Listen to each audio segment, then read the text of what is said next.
Rising Out of the Chrysalis Stories That Inspire with Marissa Grace, where we share life stories of struggle and triumph, not only of my own life experiences, but also through the experiences of my own guests, as a way to help you have breakthroughs and find hope in your own life. Welcome, everyone. Today I want to welcome Yael Dubin to our show. Welcome. So much to have you here to share your story, and I'm so excited. So welcome to the show. Thank you so much. I'm excited to be here, Marissa. So Yael, your story kind of started when you're quite young with some traumatic experience that you've had since childhood. So I would like you to take us back there and tell us, what you went through starting in your childhood. Yeah, so my story goes really all the way back to birth. I was adopted, and if you ask a lot of adoptees, they'll say that's just another way of saying I lost my mom at birth. So my story began with really a disruption of my connection with my mom, the only home I had known, the heartbeat I knew, the voice I had known and never experienced again. And I was adopted into a family that was super dysfunctional. And when I describe my family, it's really hard for people to imagine that they were allowed to adopt, and hard to imagine why they would adopt, what was the motivation. But my family was really, really, really dysfunctional. Both of my parents were alcoholics. They divorced when I was about 2. My mom married a succession of violent alcoholic men after that. My dad sort of dropped out of the picture. So it was a lot of exposure to violence, alcoholism.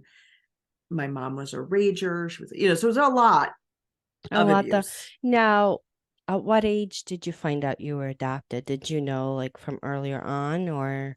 Yeah, I knew from really early on. And I think it was a good thing that I knew, because always in my mind, I could envision that whatever was around me wasn't my destiny, that I had a different set of potential options because I was born somewhere else. I had different genetics. I had a different, quote unquote, real family.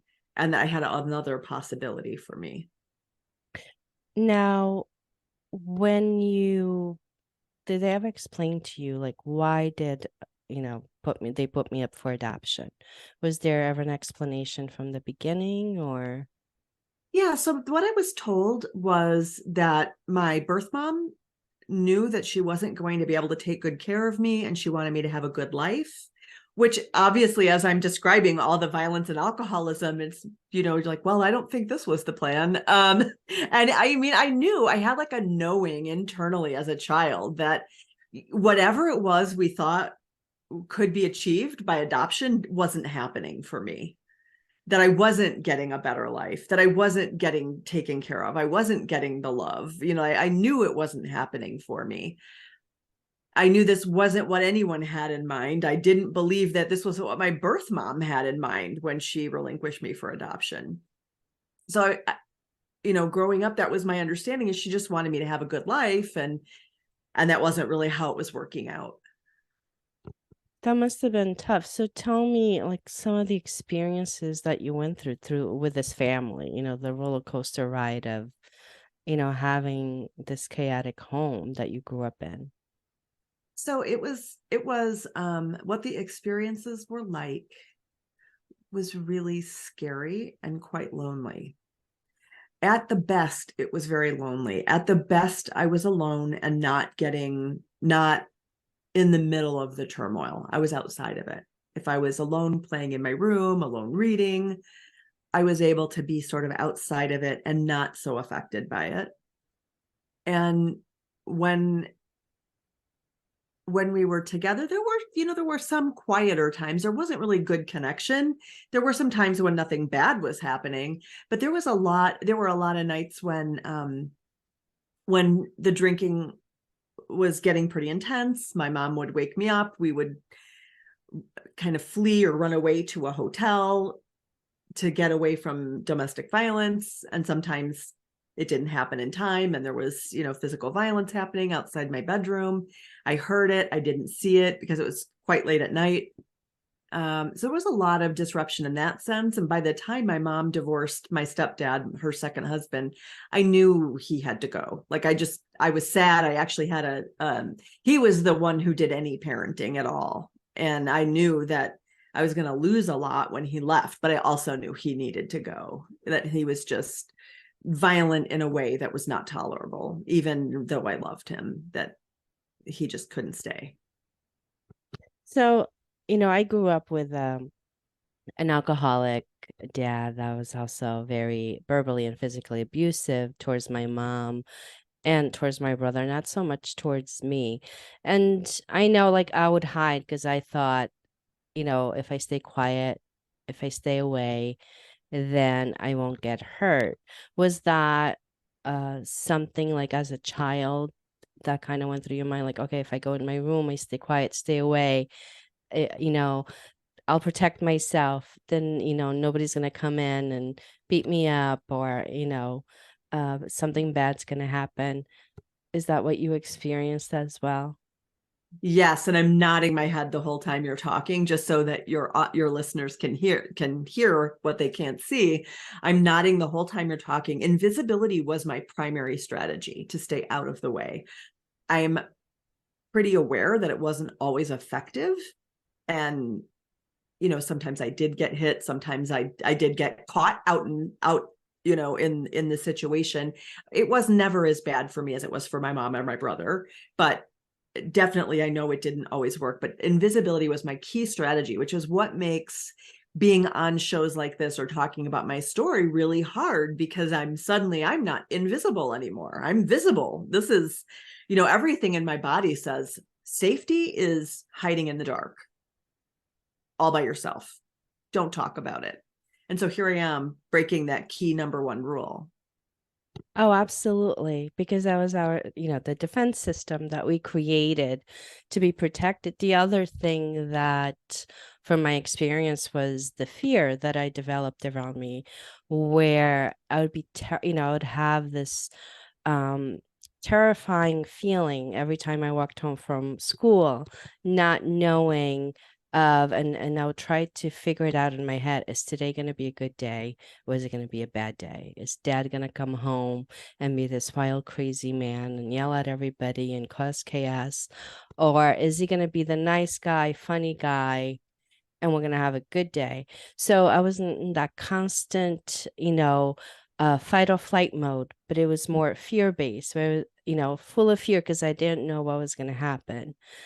What was that like for you? Every time you came home from school, or, knowing that you're gonna go back to a home that's not, the stable home like your friends had. Yeah, what it was like for me is I learned to know what my mother's mood was within a word or two, or really to get good at reading people, really get good at reading whether or not I'm safe in this environment. I became pretty expert in that. Do you Which was find that, yeah, that's interesting.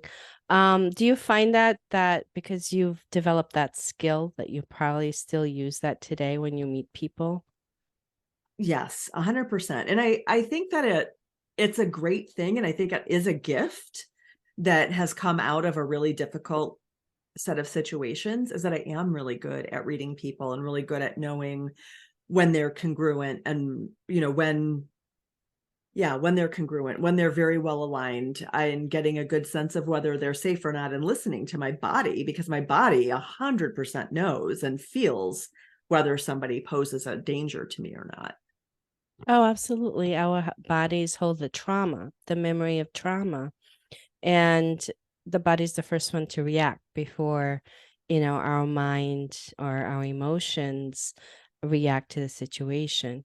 Um, I know for me, it took a long time to get over the trauma of, the alcoholism that my dad, the trauma that he caused in our lives.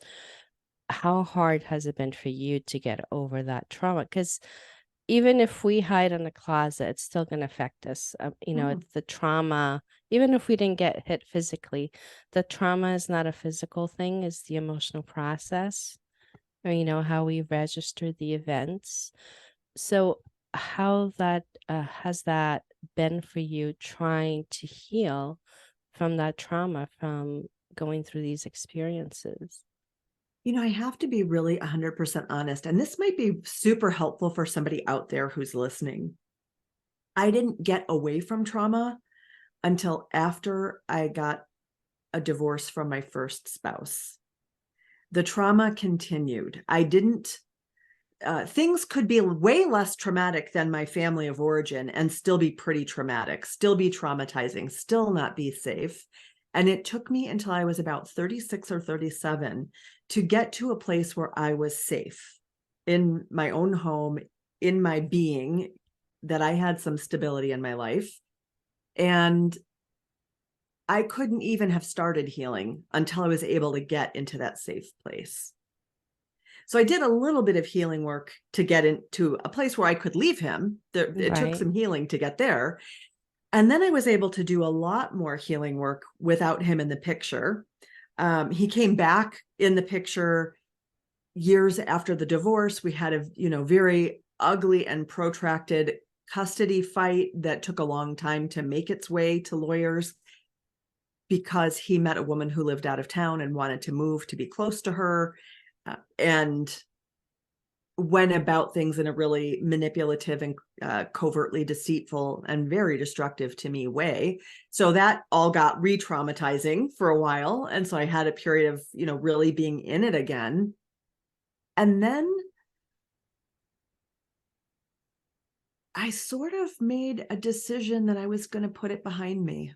I made a decision that I wasn't going to allow that to traumatize my life. And I wanted to open to full healing, that I wanted to open to a better future. And so I guess what I'm saying is I've dipped in and out of healing places on my journey, and I've dipped in and out of times of being re-traumatized on my journey.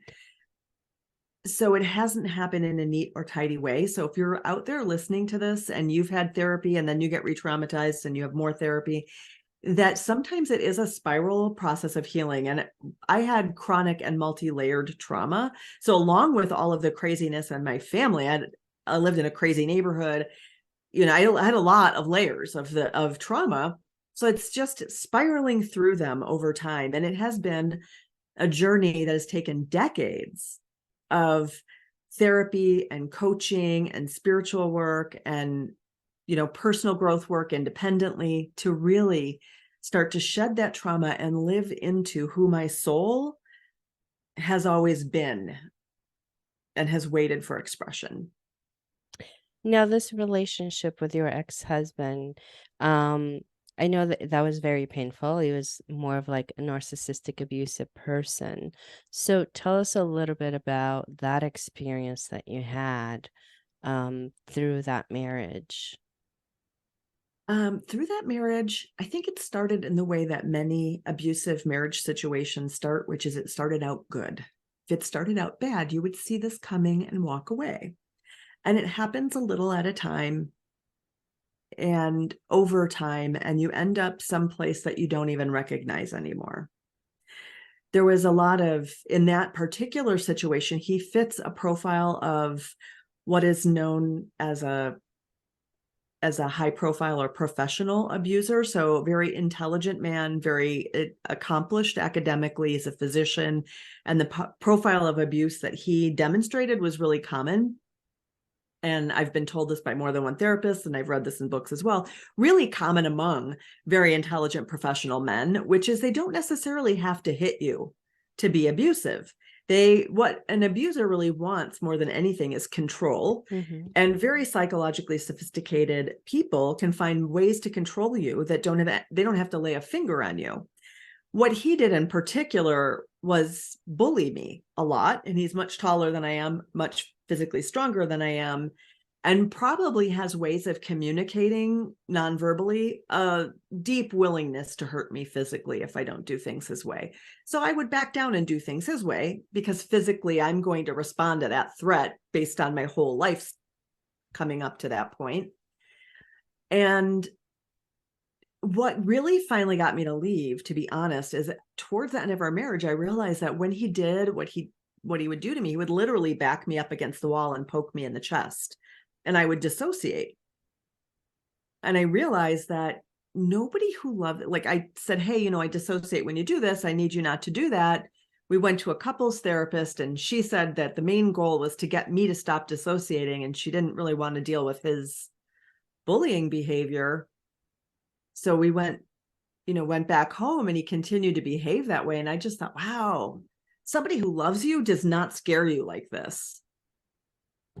He doesn't love me. Someone who loves me would never do this. I need to leave this marriage. Did you find that you were vulnerable into this type of relationship because of your past childhood trauma? Oh, 100%.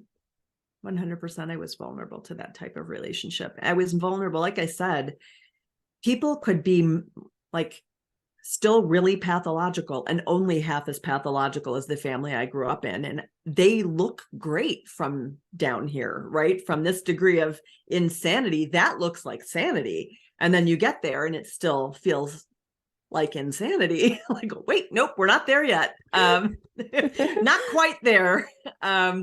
And so, you know, I wouldn't say that I did this to repeat it. I would say that I was blind to the subtleties, because what happened in my family growing up was so egregious that these more subtle types of interpersonal violence didn't hit me or didn't land as violence. Sure, it makes sense because you didn't have a point of reference, right?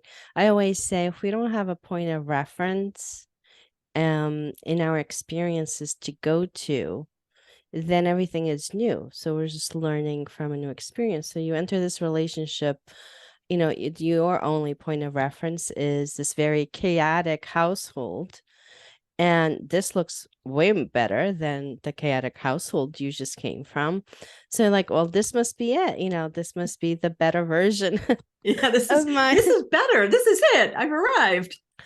until, you know, your soul goes, wait, something's not right. Like, why do I still feel all these emotions that don't feel right? And you're looking for that unconditional love, because that's every human is always looking for that unconditional love, and we're always seeking that from, you know, the people around us. And then you don't get that. And you start getting the emotions that you were probably experiencing from childhood of when you're in that chaotic home, and you're like, wait, that just doesn't feel right. I shouldn't be feeling these same negative emotions, you know, and my body shouldn't be reacting, you know, in the same way like I was when I was in the trauma and all the chaos. But how long did it take you? Like, what was the point of where you said, wait, this is just, you know, not for me. This is not where I'm supposed to be. It was a growing and dawning recognition. I had been in the mental health field. I was a psychiatrist, and I was sexually assaulted by a former patient.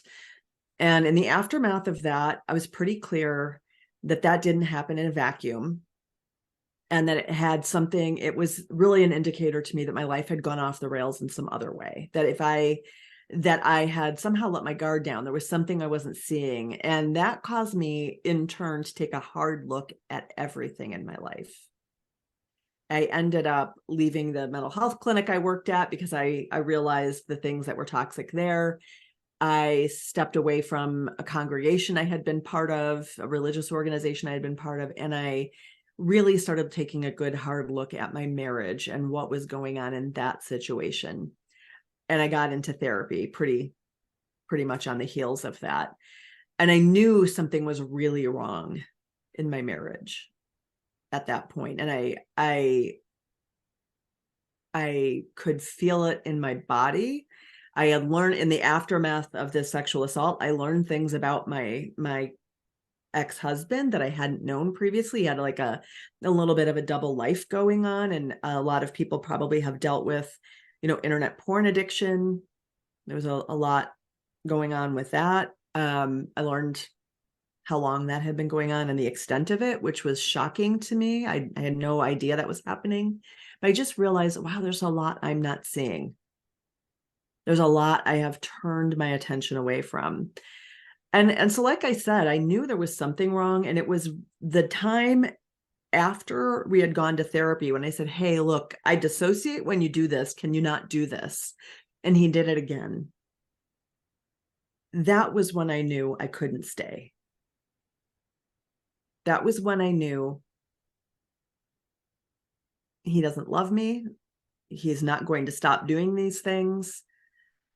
I don't want to learn not to dissociate. I want a partner who doesn't back me into a corner and poke me in the chest. Like, I want somebody who doesn't do those things.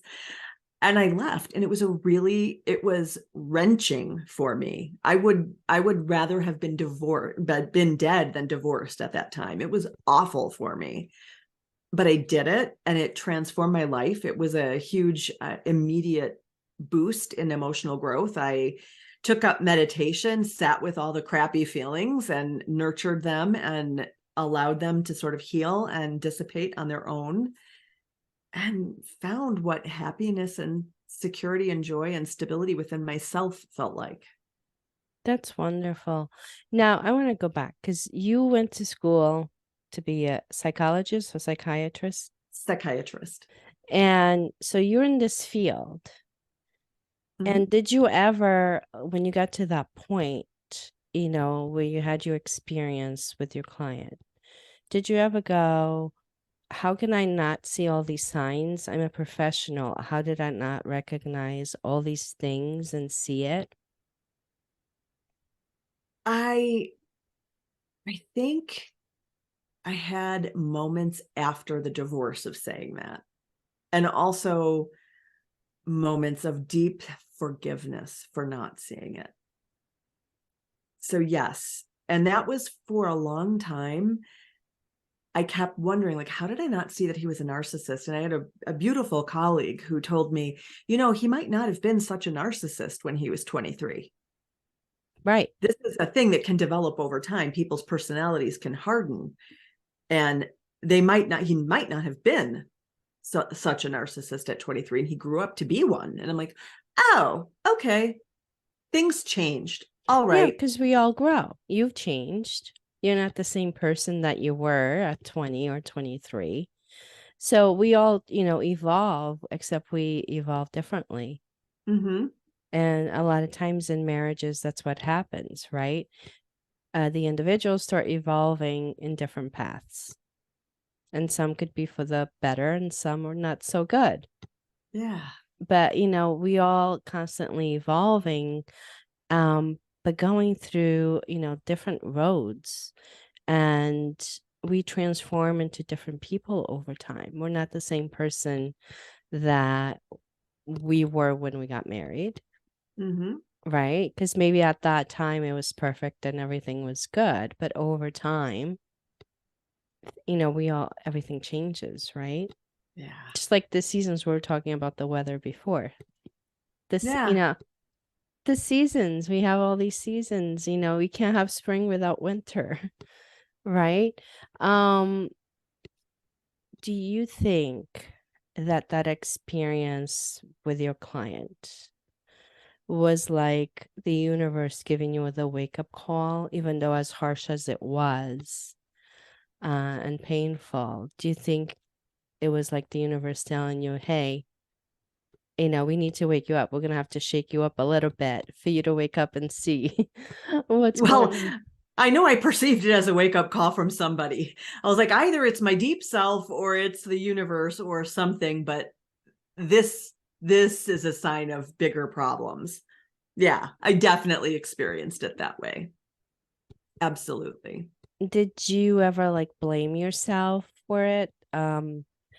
Yes. Yeah. Like I it mean, was I made a decision that put me in a vulnerable location with somebody that wasn't safe. And then I made a bad decision that ultimately, it's not my fault that he raped me, but I was in a place where such a thing was possible. And so, yes, I definitely blamed myself for that. Have you been able to get over that and forgive yourself that, or With not lots of thoroughly? therapy. Yeah. Yeah, with lots of therapy. Yeah, lots of therapy on that one.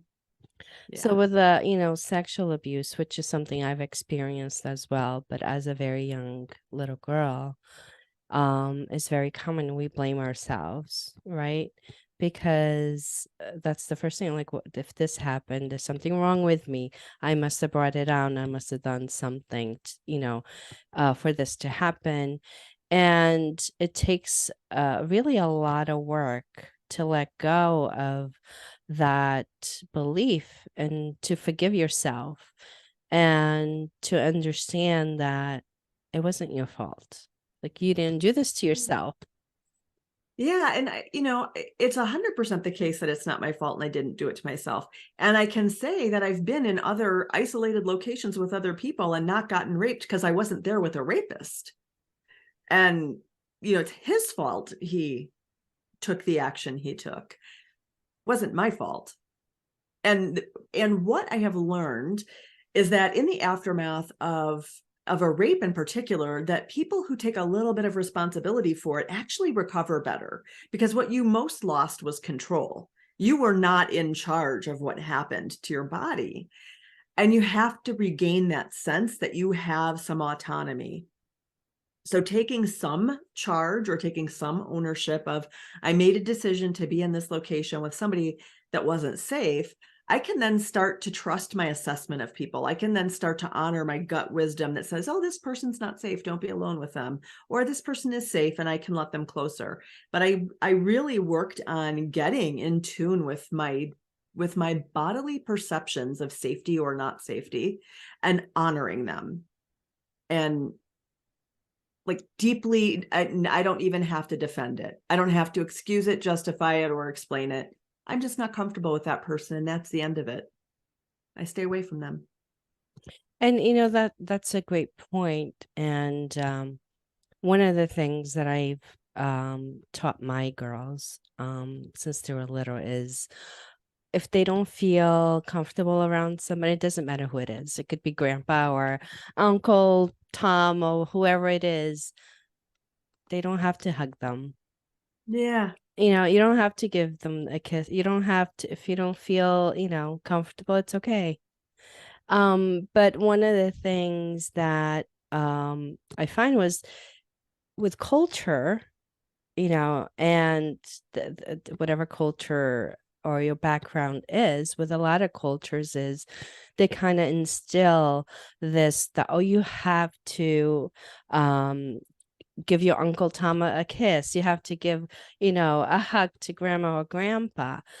And when you put those belief systems into children that are very young, that you have to do this, and not let them recognize their own boundaries and let their bodies tell them, and guide them whether it's a safe place to be or not, what that does, it puts them in situations like this, right? Where Mm-hmm. you can't, you go, well, your mind's going, well, it's a client, or it's grandma, it's Uncle Tom, it's okay. You're supposed to be, even though your body is telling you and your intuition, it's not safe and the alarms are going off. But there's this belief that was given to you that you're supposed to respect these people and be there. And I'm sure from you being the professional, he was a client, and there's that part of you going, well, I'm the professional, should be safe. I've been around this person before, I have to, and then there's that part of you where your body's going, not safe, not safe. And, and you're saying, shut up. No, I have to honor what I know and, my knowledge, because I have a certificate that says I know what I'm doing. So you shut that part down. Do you agree with that? Yeah, that sounds like 100% correct. Yeah. Yeah, I feel like you're 100% on it. Yeah. So one of the things that I've always based because of my experience was to teach my children to just use their intuition. Of course, my family constantly yells at me, "Oh, why don't you?" She doesn't want to give me a hug. I'm like, "Well, she doesn't have to." Well, She I doesn't said, have to. That's, she doesn't yeah. have to. That's If not she her doesn't, job, as it turns out. yes, if she doesn't feel like giving you a hug or a kiss, then she doesn't have to. Oh, but that's not right. Well, that's your belief and this is my belief and we're sticking with it. Um, and I think what I found now she's a teenager has kept her safe in a lot of situations because she has relied on that instinct. And when she didn't feel that safetiness with somebody, she was able to just, go in a different route. Yes. Where if I hadn't given her that skill or allow her to count on that intuition, I could see that in multiple occasions she would have been in difficult situations. Yeah. I'm really happy. I'm loving listening to what you're sharing about how you raised your daughter and the outcome that you're seeing. And I think it's beautiful. It's beautiful. Thank you. No, you have children of your own. Mm-hmm. So based on your experiences, because you've been through all this trauma, like did something change as a mother um that when it came to your children that you decided or made certain decisions to contradict your experiences so they wouldn't go through what you went through in Oh, some every step of the ways? way. Every step of the way. Yes. And at various choice points along the way. I was definitely much more emotionally available. I did attachment-based parenting with my kids when they were little. I think that was just, beginning to be a thing in the 90s. And I didn't drink, I didn't do drugs. There was really, definitely a lot more stability in my life, in my life with my kids. If you compared families, they had such a beautiful, stable, loving home. So yes, many differences. Still, there were traumas. Their dad was a bully. That's one thing, from even my own experiences. And this is one thing that I want the audience to know is regardless of what you do, even if you're very conscious and aware of as a parent, you can't put your kids in a bubble and protect them from everything. They are still going to experience trauma. And oftentimes you have no control over that. And that means they're meant to go through those experiences because they have to experience at certain levels certain things to grow as a human, for their soul to grow. And you just can't control that. Like you can't put your child in a bubble and protect them from everything. I think the best way is just to give them the tools um so they can get through those experiences, but they're still gonna have some trauma in their life. It's just not gonna look like yours. Yes. And I think that what I came to when my daughter was an adolescent, and this was after the divorce was over, is a realization that I had to trust that the same source energy, God, spirits, whatever your belief system says it is, but that same source is available and working for her as well, and that she can immediately access the same source of healing and source of growth that is always active for me as well, that it's there for my children. I'm not actually the source of it for my kids. I'm not even anymore the conduit for it. It's working directly for our children right this minute. And when I could parent from that place, it just opened up such a beautiful, spacious relationship with my teenage kids. And that's a difficult time to have beautiful, spacious relationship, but it really did. That's amazing. Absolutely. I mean, the teenage years are, very difficult, as you know, with kids. But, to give them those tools to, help them be aware that they have that power, to heal themselves and find, process things their own way. They don't have to rely on somebody else to fix that problem, because everything is from within. Our emotions, I had a conversation with my daughter the other day. We have a lot of conversations, and I was trying to explain to her, I'm like, nobody gave you the anger. Like, stop blaming the other person. They didn't come over with a dish and say, "Oh, here's some anger. Here, take a bite." Um, so I'm like, where is that coming from? So, the anger must have been there already. It comes from inside of you. Nobody's given it to you. It's not like you walked in the rain and the rain's dropped and that's where you got it from. So you need to analyze this further. Because we're very quick to, blame, that person did this to me and this is why it's happening, blah, blah, blah. But making them understand that, start looking within, start really questioning why you're experiencing what you're experiencing. Where does it really look, coming from? Stop, playing the blaming game, because that's what we all do. What we've been taught to do is to blame, blame our parents, blame this, blame that. No, I want to circle back and ask you a question. Did you ever find your birth mom? So I did a search. I started my search in 1998 and made contact with biological relatives in 1999. Unfortunately, my birth mom had already died by that time, so I was never able to meet her. I did meet many of her family members at that time. So yeah, that's kind of how that search ended. And when you connected with these family members, did you find some healing or some answers to probably some of the questions that was going in the back of your mind of why did your life had to take this turn? Why didn't it go differently?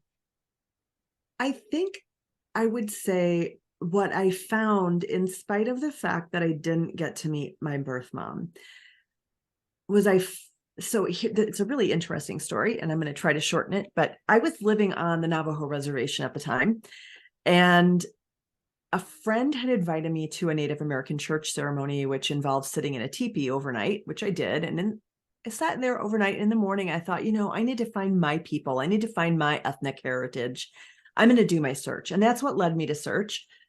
And when I made contact with family members, what I found out was that my birth mom had been living also on the Navajo reservation about 5 years before me, which I had no idea about. When she gave birth to me, she was working as a flight attendant. Somewhere along the line, she became a lay midwife and was, instrumental in lobbying for lay midwifery in the state of Massachusetts. Ultimately went back to nursing school and was a nurse on this reservation that I was living on. And I thought, well, that is really cool that somehow we are connected through being on Navajo land and both of us going into healing professions. And the whole thing that I thought I was going to do when I went to medical school was be an OBGYN and deliver babies. So I just felt like I knew her from the inside. All of my relatives on her side of the family that met me were like, oh my gosh, you're just like her. You talk like her, walk like her, move like her. Like my syntax, the way I speak is so much like my birth mom. My political views are the same. My spiritual views are like, I was just a carbon copy of her. So I felt deeply connected to her, even though I never met her and even though I never will meet her. And that was healing, to just know that she lives inside me on some level was incredibly healing. That's beautiful. Do you find that she's probably like guiding you in some way through this journey of yours? I know she is present with me, and I know that she is a real spiritual presence and has been for my children as well. Now, yeah, you've been through a lot in your life. What do you think was like one of the main tools that really help you in this journey of healing, or you probably use more than one, but that really, was kind of the catalyst of you coming out of that trauma and getting you where you needed to be.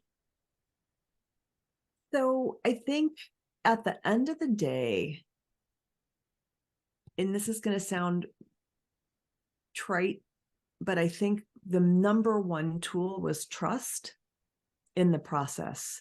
Trust in the universe, the source of life, God, whatever, however you want to talk about it, and trust that it has your best interest in mind, and that no matter what you have been through, it can bring you healing, and it can bring you to the right places and the right people when you open to it.